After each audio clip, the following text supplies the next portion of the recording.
We can beat them here in a close game, but can we beat them in the playoffs? And that's going to be the whole key. Can the Buffalo Bills win enough games right now to host playoff games in Buffalo?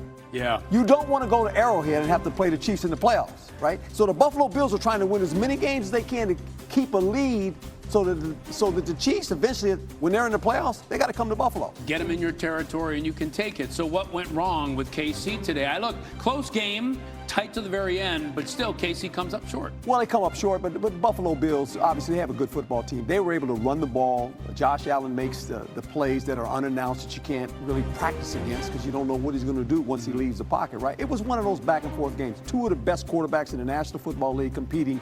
You thought the game would come down to this. It would come down to the wire like it always does. Yep. And actually, the Chiefs had a chance at the end again. It's so crazy how it's never a dull moment with these two franchises. Jeff Darlington talked to one of the stars of the game, Dalton Kincaid, with the Bills afterwards. Take a listen. Well, they're singing Mr. Brightside. It's your song. It's your tradition. How does it feel to win this game once more here? It's always good getting a win at home. Fans showed out, and just blessed to come out with the win. So the intensity of this game always feels like the playoffs. How were you guys able to basically put every phase of this game together the way you did today? Yeah, defense, they showed up and showed out. Special teams made some big plays, and we were able to score some points on offense. So when you get all three phases working together, it's usually ends up in a success. One of the big things we were talking about this week was finding the balance in the offense, not just relying on James Cook, but also in the passing game. Was there a concerted effort to do that today? I mean, a little bit. When James Cook's, James Cook, he's that good. You want to give him the ball. And just Joe Brady called a heck of a game, and we were able to come out and succeed. What is it like to play the Chiefs? I mean, it's the 10th time Mahomes and Allen have gone up against each other. It just feels different. Does it feel different to you guys? Yeah, I mean, a little bit, obviously. To battle two great quarterbacks, two great organizations, but just to be able to come out with a win today is big. Great win. Yeah, appreciate you. All right, that was a good one. We're going to have more sound from Bills Chiefs as we go, but this wasn't a statement arrival game. Let me explain in a bit.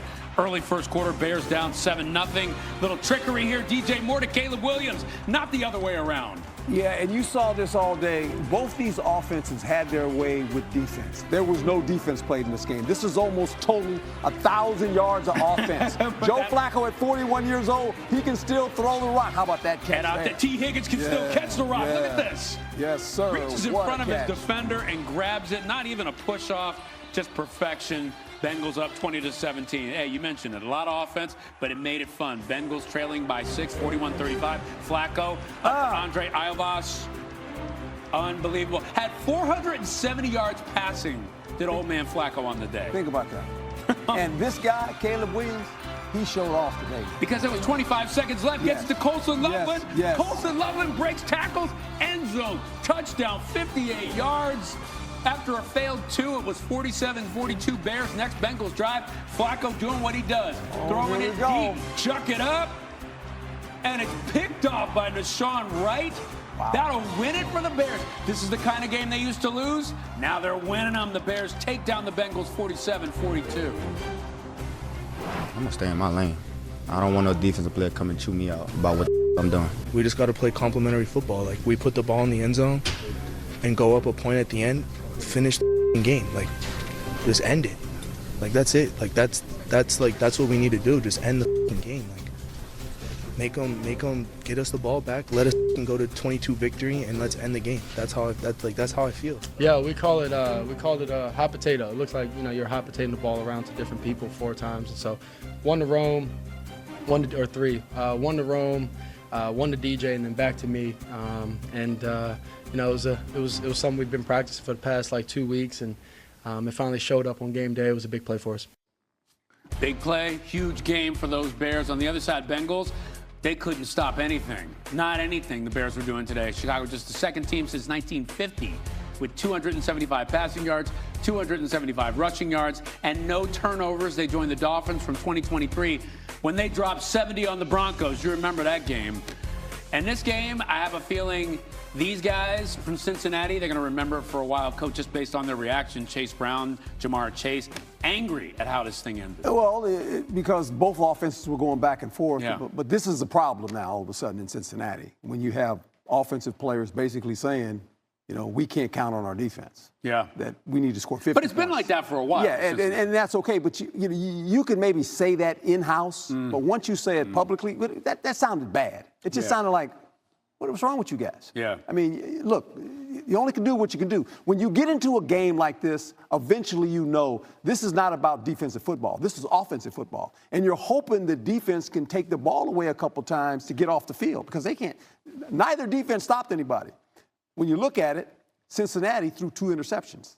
That was the difference in this game. Yeah. They turned it over twice. They did. Right? Yeah. And that's the difference in a game like this.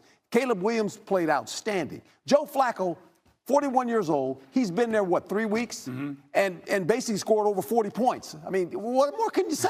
It's unbelievable offense. I want to talk about this game a little bit more in a minute, but responsible for 3 of Buffalo's touchdowns today, giving him 281 for his career. That passes today's opponent, Patrick Mahomes, for the most in a player's first 120 games in NFL history. This was game 119 for Allen, so it gives him a little bit more time to build on that lead. Now, this is new on SportsCenter. Andy Reid on the losing side. Let's hear from him. All right. We had one injury coming out of it was Jawan Taylor, who hurt his right ankle. So other than that, we've got to do a little better than that. Obviously, when you're playing a good football team, it starts with me and doing my job better and giving our guys an opportunity to put them in good position there where they can make some plays. Against a team like this, both offensively and defensively, you have to take. You got to get off the field defensively, and you got to be able to stay on the field offensively and score touchdowns, not field goals. It was great for Bucker to make them for sure, but you want touchdowns in those situations. And so my hat goes off to them. Sean's done a nice job with them. They played a good game tonight. So that time's yours. Andy, what is it about Buffalo's pass rush that makes them difficult up front there? Yeah, well, they've got those defensive ends are top notch, so they can roll them in, and they've got 3 or 4 of them that can bring it. How much does that affect just the timing of your offense today? Yeah, I could have helped the guys out, and I didn't do a very good job with that. So, and then we've got to obviously do it a little better when given that opportunity. So. Andy, what you guys asked you about why they were able to move the ball the way they did today on the day? Yeah, listen, they got the run game going, and then right when you think they're going to run it, they come back with play action or naked, and they did a good job of that. Andy, what did you see on the intentional grounding? What did the officials tell you? Yeah, I saw a tip ball. So, I mean, I was in 83, somewhat in the vicinity there. So, I thought that was why I called that. Yeah. I tried to do it. Do you have any indication that replay assist had already factored into that before? No, I didn't know that. No. Coach Reid, what made it so difficult to cover the tight ends? Knox and Kincaid had a big day of watch. Yeah, they did. They got us in one-on-one situations there, and they did a nice job. It's a tough ask, and we didn't have enough pressure on him to make him rush it. He had a little time to allow that to happen. So. Andy, this could be your last time playing in this building. What has it been about this stadium that you help prepare your players for this atmosphere?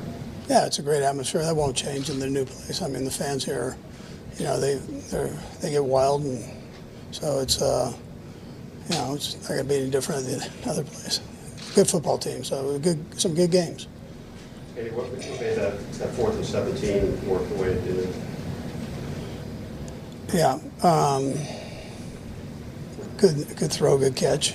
Yeah, so you got enough time there where you could put it up there. So. At the end of the first half. All right, another highlight of this game, one of the rare times where Patrick Mahomes looked human. This is why he's an alien. First time in his career, even including the playoffs, that he completes under 50% of his pass attempts. Most guys do that, every other game, every third game? First